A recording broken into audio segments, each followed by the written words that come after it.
Hello everyone, my name is Dr. Shashi Kiran. I'm a surgical gastroenterologist with 5 years experience in the field, and I have been working with Medfin from past 2 years. So coming to the diagnosis part of the appendicitis, patient comes to us with these classical symptoms.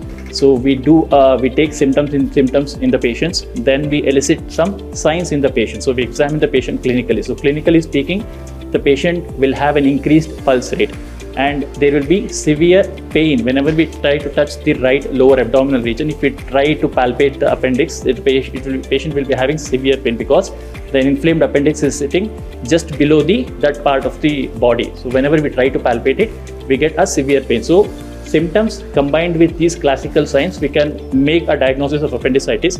However, if further confirmation is required, the most common investigation, which is considered almost an extension of the clinical examination part, is the ultrasound abdomen and pelvis.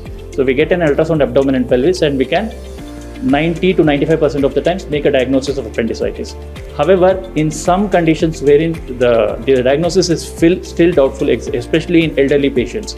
So elderly patients with these symptoms, one of the differential diagnoses that is kept is cancer of the small intestine or the large intestine in the right lower abdominal part. So whenever we have doubt, the next investigation will be the CT scan of the abdomen. But however, most of the times, ultrasound abdomen should be enough in the patients.